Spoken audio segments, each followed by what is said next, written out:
Donc voilà la première gamme de Brut Nature qui existe donc en 3 versions. Et maintenant nous allons passer à une deuxième série de la nouvelle génération où vous allez goûter un autre Brut Nature. Là vous êtes avec la champagne de la nouvelle génération, c'est mes enfants.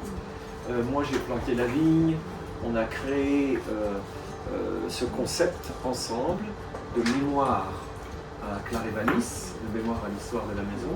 Mais aujourd'hui, c'est vraiment mes enfants qui le font. C'est Charline qui a dessiné l'étiquette et c'est mon fils Hugo qui vraiment fait. Parce que ma fille s'est inspirée de la Bible de Saint Bernard de Clairvaux, d'où le nom de Clarivalis en latin, qui est Clairvaux, qui est l'abbaye fondée par Saint Bernard au XIIe siècle. Et ma fille s'est inspirée de cette Bible avec écrit en parchemin, qui utilise des encres naturelles, couleur verte, comme vous pouvez voir sur l'étiquette, et où il n'y a pas de motifs de personnes, de châteaux, de motifs végétaux. Finalement, Bernard était un écologiste du Moyen-Âge.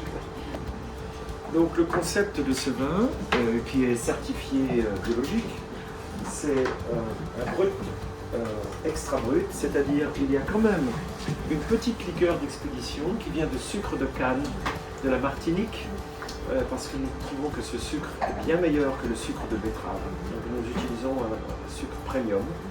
Et il y a seulement 3 ou 4 grammes, juste pour accompagner ces 4 cépages. Donc on a toujours l'ADN, comme on dit chez nous, l'ADN du champagne papier avec le pinot, au moins 70% de pinot noir. On a 10% de chardonnay, 10% de meunier et 5 à 10% de blanc vrai.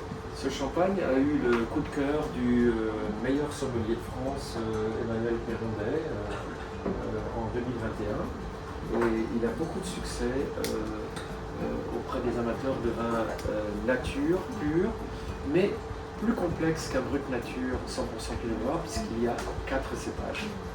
Et le Clarivalis, encore une fois, c'est cette abbaye, et c'est un hommage à notre histoire, puisque les vignes que nous cultivons étaient toutes sur la propriété de l'abbaye cistercienne. On peut passer au suivant, peut-être. Ah oui. Le nez est tout à fait caractéristique. Alors là, vous avez un champagne qui est extrêmement rare et très original, puisqu'il vient à 100% du Fromenteau. On a eu des problèmes avec le CIVC au début, puisque le mot Fromenteau n'était pas autorisé, parce que c'est un cépage qui est très rare, et il voulait absolument qu'on utilise seulement les noms classiques des 3 cépages connus. Donc j'ai décidé de faire une contrepétrie en français, c'est très compliqué à expliquer, j'imagine en japonais, où on a gardé finalement les syllabes de la prononciation du mot en les mélangeant et en reconstruisant un autre mot qui veut dire en vieux français de la Renaissance, du Moyen-Âge. C'est François Rabelais qui a créé cet amusement sur les mots. Et trop m'en faut veut dire c'est trop bon et je n'en ai jamais trop. C'est tellement bon que j'en ai jamais trop pour boire. J'avais noté, voilà, ici vous avez la vigne avec le Fromenteau qui est élaboré au cheval et qui est en biologique. On peut revenir sur l'étiquette.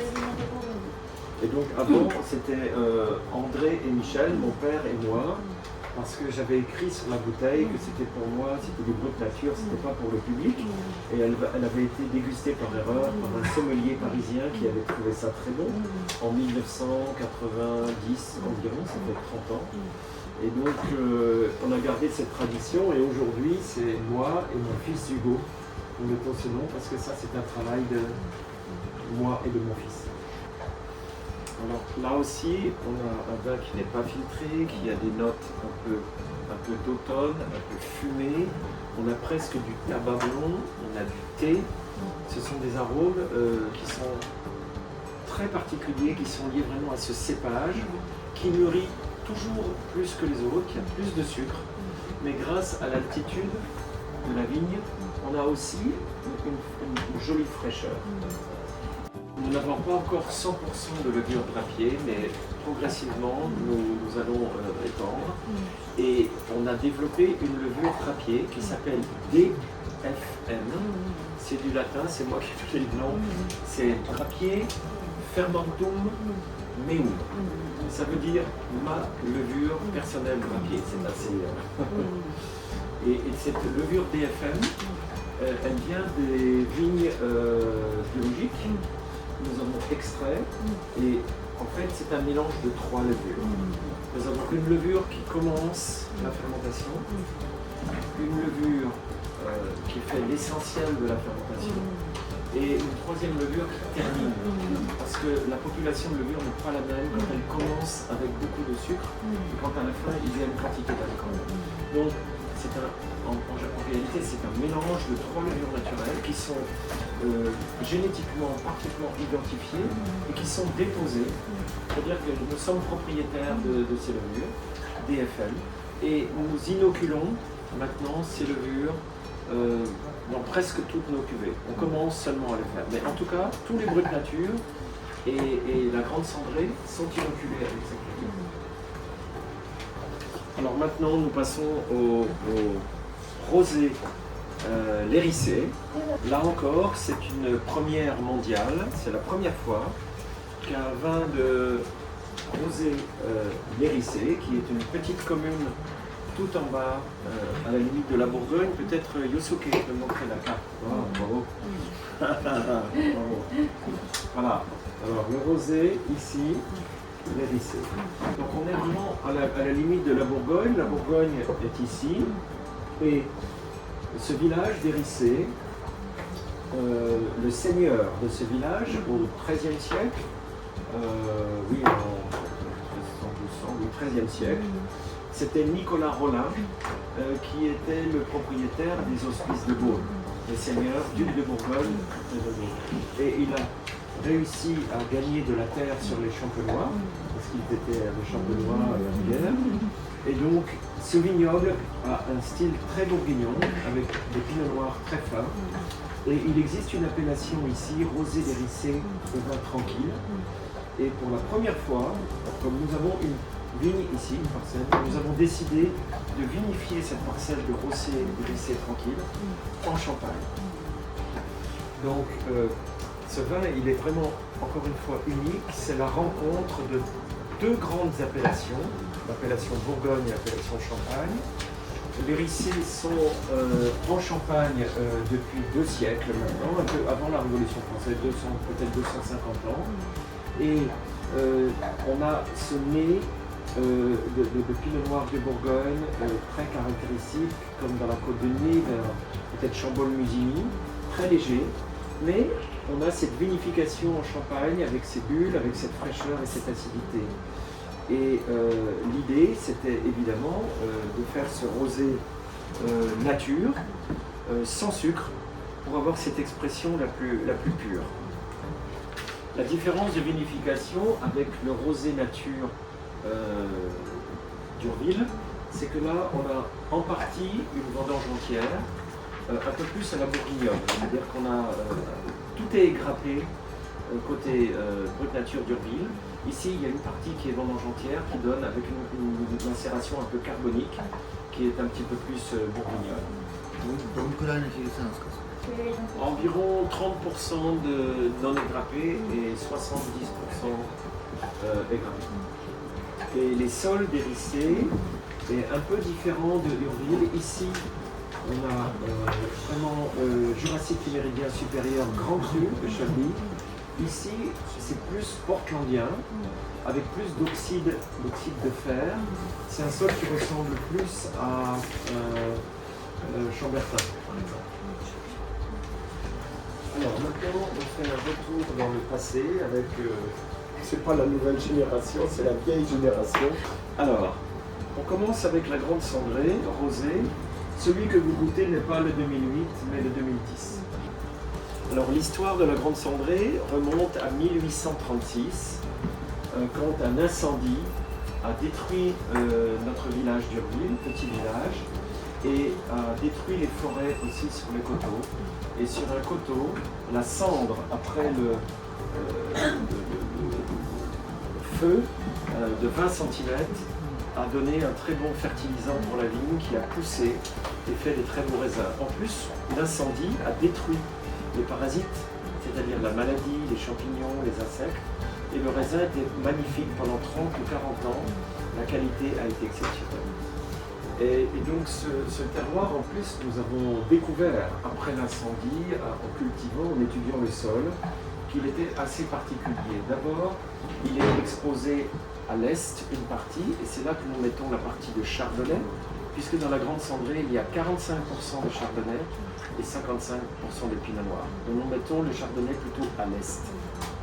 Donc le chardonnay est ici et le pinot noir est ici. En plus, on s'est rendu compte que ce sol, peut-être qu'on peut voir avant les cailloux, voilà. Pendant que la mer s'est retirée pendant les millions d'années, cet endroit était une plage et la mer, les vagues et les marées ont cassé le caillou et on l'ont transformé un peu en galets. Et donc on a un sol qui est très ouvert avec beaucoup de minéralité qui vient du Jurassique et méridien, mais aussi beaucoup d'humus et d'argile avec des oxydes de fer comme on trouve dans la côte de Nuits-Saint-Georges. Alors on a vraiment un mélange des grands crus de Chablis et des sols de la Bourgogne dans le même sol. Et donc on a décidé de mettre ces deux cépages, pinot noir et chardonnay, pour faire ce vin vraiment exceptionnel. Alors évidemment cette vigne elle est cultivée en biologique, elle est labourée au cheval et nous sortons le millésime seulement quand c'est une très bonne année. Donc là c'est du 2010, il n'y a pas de 2011, il n'y a pas de 2013, il n'y a pas de 2014. C'est vraiment le rosé Grande Cendrée, c'est environ 3 années sur 10. On va voir cette couleur assez élégante. C'est un rosé de saignée, encore une fois, une macération pendant 2 jours du pinot noir avec la peau. Mais pour alléger la couleur, j'ajoute du chardonnay. Du chardonnay qui vient de la même parcelle, bien sûr, et qui va donner cette couleur plus légère, mais aussi on voit un petit peu de jaune par rapport au brut nature classique de Drapier, qui est plus rouge. Ici, c'est un rosé qui a des notes un peu de jaune qui viennent du chardonnay, mais qui est effectivement avec 45% de chardonnay et 55% de pinot noir, alors que le rosé Grande Cendrée, c'était 90% pinot noir.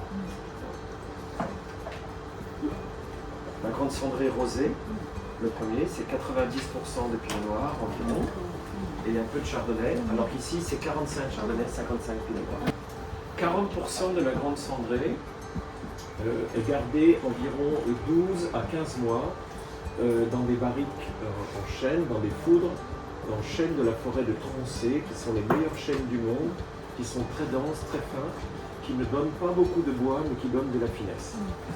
Nous vendons la Grande Cendrée comme un champagne brut, mais en réalité, c'est un extra brut, puisqu'il est dosé seulement à 4 grammes, d'une petite quantité de liqueur, que nous faisons vieillir ici dans les cuves en chêne du Limousin, que nous faisons vieillir pendant 25 ans. Donc sucre de canne biologique de la Martinique, 25 ans en chêne du Limousin, et cette liqueur très concentrée, on en met une toute petite goutte à chaque bouteille pour donner cette petite souplesse. Et nous avons environ 38 ans de stock de liqueur pour les générations futures. Donc mes petits-enfants vont pouvoir utiliser la liqueur. L'idée c'est qu'elle est tellement concentrée que c'est comme du miel et on en utilise vraiment une toute petite goutte. Chez Drapier, nous faisons des vins très secs, nature, très peu dosés, sans sulfite ou très peu de sulfite. Et c'est toujours l'expression du vin qui est la plus importante. Donc là par exemple, là c'est une liqueur de 69, pinot noir, 700 grammes de sucre par litre.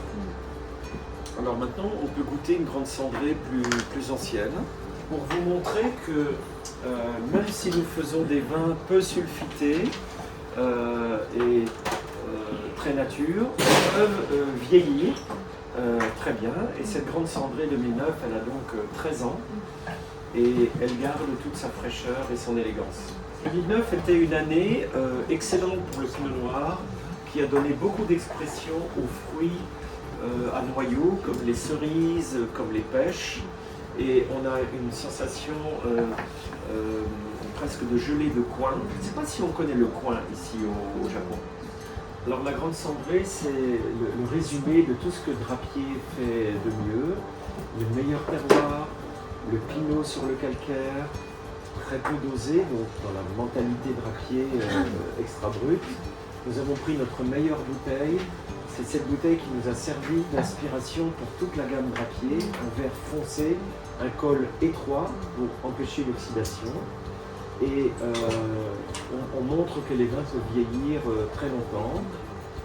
Et après, je vous résume la partie finale. Aujourd'hui, la Grande Cendrée a la chance d'être reconnue sur les plus belles tables. Nous fournissons l'Élysée, la présidence de la République française depuis 20 ans. Et il a été sélectionné à l'aveugle pour être servi en première classe de Japan Airlines sur l'année prochaine, en 2023. Il est servi au grand restaurant de la Tour Eiffel, au deuxième étage de la Tour Eiffel, le Jules Verne. Et on a vraiment beaucoup de chance d'avoir une reconnaissance internationale sur un très bon champagne. Et alors, s'il n'y a pas d'autres questions, j'attends les questions.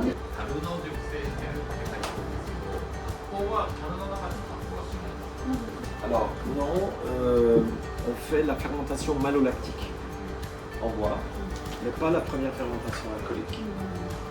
Parce que cette fermentation alcoolique est très tumultueuse et elle extrait trop les tanins du bois neuf. Et on préfère la fermentation malolactique qui est plus douce et qui est plus fine et qui est moins brutale.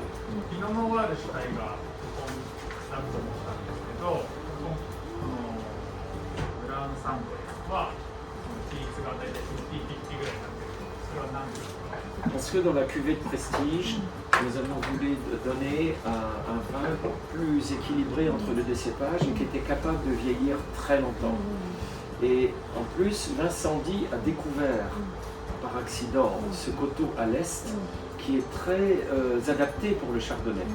Donc on a eu la chance d'avoir ce chardonnay à l'est et avoir ce cépage qui aide au vieillissement des millésimes.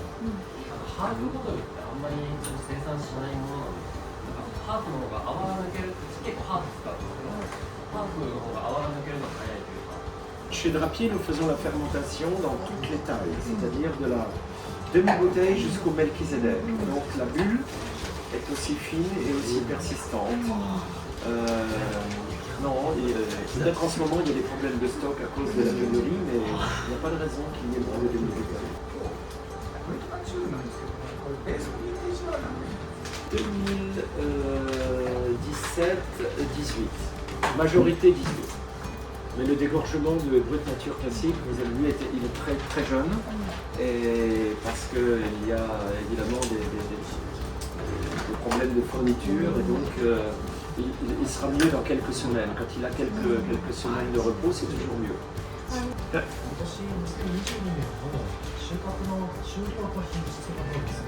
Très bien. 2022, nous avons une très belle quantité, pas énorme, comme ça c'était très bon, parce que quand il y a trop, le vin est dilué, donc ça c'était vraiment parfait. Et nous avons pu reconstituer une partie des réserves, des vins clairs, des réserves, et la qualité était extraordinaire pour tous les cépages, les 7 cépages.